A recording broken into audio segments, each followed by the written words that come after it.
விரும்புகிறேன். தன்னுடைய பேச்சிலே மாண்புமிகு எதிர்க்கட்சி தலைவர் அவர்கள் சில விளக்கங்களை ஆக்கப்பூர்வமாக ஆதாரத்தோடு கூறியிருந்தால் அதை குறிப்பிடுத்து அதன்படி இந்த தமிழ்நாடு அரசு தன்னுடைய திசைவழி போக்கை சரியான முறையில் செலுத்திக் கொள்ள தயாராக தான் இருக்கிறது. நான் முதல்வன் திட்டத்தை முடக்குவதற்கோ மாற்றுவதற்கோ எங்களுக்கு எந்த திட்டமும் இல்லை. ஆனால் சில விஷயங்களை தெளிவுபடுத்த வேண்டும். 40 நாள் விரதம் முடிப்பது போல 40 நாட்கள் ஆட்சியை இந்த தாவேகா அரசு நிறைவு செய்திருக்கிறது.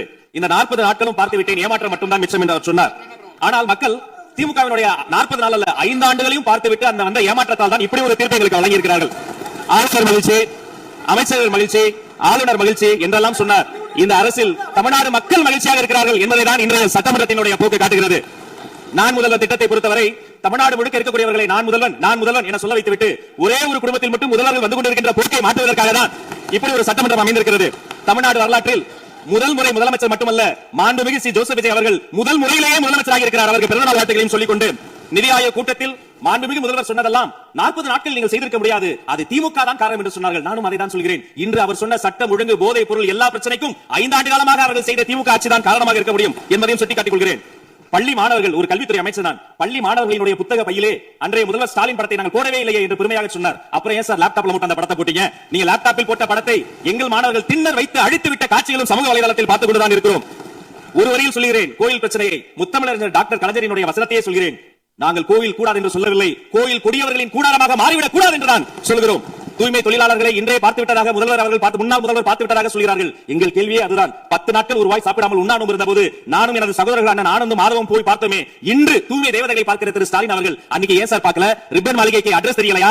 எப்படி போக வேண்டும் என்ற பாதை தெரியவில்லையா? தமிழ்நாடு எத்தனையோ திருடர்களை பார்த்திருக்கிறது. அலிபாபாவும் 40 திருடர்களையும் கூட பார்த்திருப்பீர்கள். அலிபாபாவும் ஃபியூஸ் கேரியர் திருடர்களையும் இப்போதுதான் எங்களுடைய மின்சாரத்துறை அமைச்சர் பார்த்துக் கொண்டிருக்கிறார். அதை குறித்த நடவடிக்கை எடுக்கப்பட்டுக் கொண்டிருக்கிறது. அவர்கள் மின்வெட்டை குறித்து சொன்னதற்கு மாண்புமிகு புரட்சித் தலைவி அம்மா அவர்கள் இதே மாமன்றத்தில் சொன்ன ஒரு வரியை சுட்டிக்காட்ட ஆசைப்படுகிறேன். இந்த மாமன்றத்திலே தமிழ்நாட்டிற்கு மின்சார தடையை அறிமுகம் செய்த திமுக அதற்கு மின்சார தடையை பற்றி பேசுகிறது என்று அவர் கேட்டார். கலைஞர் வண்ண தொலைக்காட்சி கொடுத்தார்கள், அந்த நாட்களை பார்க்க முடியாது. கலைஞர் வண்ண தொலைக்காட்சி கரண்ட் இல்லாம கரப்பு இல்லையா, பிளாக் அண்ட் ஒயிட்டாவே போன அந்த காலங்களை எல்லாம் மறந்துவிட்டு ஆதாரம் இல்லாமல் உண்மைக்கு புறமான செய்திகளை மாமன்றத்தில் அவர்கள் சொல்வதை இதோடு நிறுத்திக் கொள்ள வேண்டும். நேரலையை குறித்து கேட்டார்கள். எனக்கு ஆச்சரியமாக இருக்கிறது. 3 ஆண்டு காலமாக ஒரு தொழில்நுட்ப கோளாறாக அன்றைய சபாநாயகர் நேரலையை இருட்டடிப்பு செய்து விட்டார். ஆனால் இன்று மாண்புமிகு சபாநாயகர் நேரலையை கொடுத்துக் கொண்டிருக்கிறார். அவருக்கு எங்கள் சார்பாக நன்றியை கூறிக்கொண்டு விவசாயிகளின் குறித்து இந்த மாமன்றத்தில் ஒன்று சொல்கிறேன். தமிழ்நாடு வரலாற்றிலேயே விவசாயிகளினுடைய சங்கத்தின் தலைவர்கள் மீது குண்டாஸ் போட்ட ஒரு சர்க்கார் திமுக சர்க்கார். ஆனால் அவர்கள் கண்ணீரை போக்க நாங்கள் போராடி கொண்டிருக்கிறோம்.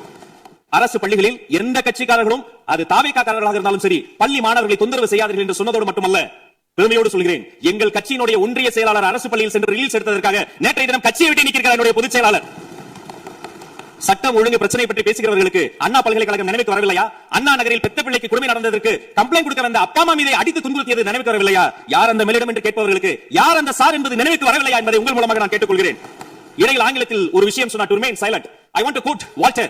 I may not agree with what you are saying, but I am ready to give my life to defend your right to say it. எதிர்க்கட்சிகளினுடைய கருத்துக்களையும் அரவணைக்கக்கூடிய மாமனிதர் இந்த மன்றத்தில் முதல்வராக உட்கார்ந்து கொண்டிருக்கிறார். ஆக்கப்பூர்வமான விமர்சனங்களை சொல்வீர்கள் என்று பார்த்தால் திரும்ப அரசியல் விமர்சனங்களை மட்டுமே சொல்லிக் கொண்டிருக்கிறீர்கள். இந்த சோஃபா கதையை எண்ணிக்கை விட போகிறார்கள். எங்கள் தலைவர் சினிமாவை விட்டாலும் அவர்கள் அட்லி என்கிறார்கள், புஷ்பா என்கிறார்கள், ஜுராசிக் பார்க் என்பார்கள் போல் இருக்கிறது. நான் ஒன்று சொல்லிக் கொள்கிறேன், அந்த சோஃபா அவர்கள் வாங்கியது, அவர்களுடைய வசதி கருத்து வாங்கியது. மதிப்பிற்குரிய அண்ணன்களை நீங்கள் சிறுமைப்படுத்தக் கூடாது. ஆனால் ஒன்று உறுதி, எந்த காரணம் கொண்டும் பார்க்க வருகிற கூட்டணி தலைவர்களுக்கு மட்டும் பிளாஸ்டிக் சேர் போட்டதை போல சிறுமைப்படுத்தக்கூடிய கட்சி தமிழக வெற்றி கழகம் இல்லை என்பதை நேரத்தில் தெரிவித்துக் கொள்கிறேன். சிங்க பெண்களை குறித்து அன்றே விரிவாக தெளிவாக அழகாக நான் கூறிவிட்டேன். சிங்க பெண்கள் இந்த நாட்டினுடைய தமிழ்நாடு அரசினுடைய பொக்கிஷம். அவர்களை குறித்து மீண்டும் மீண்டும் இப்படி சிறுமைப்படுத்தி பேசியதற்காக மாண்புமிகு பேரவைத் தலைவர்கள் அதை கண்டிக்க வேண்டும். சிங்க பெண்களை குறித்து இனி யாராவது தவறாக பேசினால் அதை அனுமதிக்க கூடாது. இப்படி தவறாக பேசியதற்காக அவர்கள் மன்னிப்பு கேட்க வேண்டும் என்று தமிழக வெற்றி கழகத்தினுடைய அரசு சார்பில் கேட்டுக்கொள்கிறேன். வாக்குறுதிகளை பற்றியெல்லாம் பேசினார்கள். பொதுவாக வாக்குறுதிகள் சர்வதேச அளவில் பொலிட்டிக்கல் பினாமினல் எப்படி உருவாகிறது? ஒரு பிரச்சனை, அந்த பிரச்சனைக்கான ஒரு சொல்யூஷன்ஸ், அதை எந்த பொலிட்டிக்கல் இன்டர்ஃபரன்ஸ் இல்லாமல் செயல்படுத்தக்கூடிய ஒரு செயல்முறை, பின்பு வரக்கூடிய அந்த வெற்றியை ரோடு போடுவோம் என்று சொல்லி ரோடு போட்டதை காண்பித்து எக்ஸிபிட் செய்து அவர்கள் முன்னோக்கி செல்வார்கள். ஆனா இங்க பொறுத்த வரைக்கும் நாம தமிழ்நாட்டில் இதுவரைக்கும் ஆண்டவர்கள் பிரச்சனையை ஐடென்டிஃபை பண்ணி சொல்லவே மாட்டாங்க. ஏன் தெரியுமா? அந்த பிரச்சனையே அவங்க தான், அவங்களே அவங்க ஐடென்டிஃபை பண்ணி எப்படி சொல்ல முடியும்? சரி, அதுக்கு பாசிபிள் சொல்யூஷன் சொல்லி பொலிட்டிக்கல் இன்டர்ஃபரன்ஸ் இல்லாம அதை செயல்படுத்த முடியுமா? ஒரு முனிசிபல் கவுன்சிலர் தொடங்கி மாண்புமிகு அமைச்சரினுடைய வீட்டில் இருக்கிறவர்கள் வரைக்கும் கமிஷன் மீது கமிஷன் அடித்து அந்த ப்ராஜெக்டே முடியாது. கடைசியில் எதை விளம்பரம் செய்வது? அந்த திட்டத்தினுடைய வெற்றியா எதை விளம்பரம் செய்வது தெரியாமல் தங்கள் தலைவரை, அதுவும் ஒரு குடும்பத்தை மட்டுமே வெறித்தனமாக விளம்பரம் செய்து செய்தி விளம்பரத்துறையின் கஜானாவை துடைத்து வைத்து சென்றிருக்கிறார்கள் என்பதை இந்த மாவட்டத்துக்கு தெரியப்படுத்த நான் கடமைப்பட்டிருக்கிறேன். இன்னும் ஒவ்வொரு வரியிலும் ஆக்கப்பூர்வமாக அறிவியல் பூர்வமாக எதையாவது சொல்வார்களும் நான் தேடி தேடி பார்த்தேன். அவராக 40 நாட்கள் தேடி பார்த்து ஏமாற்றம் அடைந்தார். நான் 40 நிமிடத்திலேயே ஏமாற்றம் அடைந்து விட்டேன். இதை சொல்ல வேண்டும் என்று சொன்னால் ஒரு நகைச்சுவை காட்சியில் சொல்வதை போல அதுல ஒண்ணுமே இல்ல, கீழே போட்டுருங்க.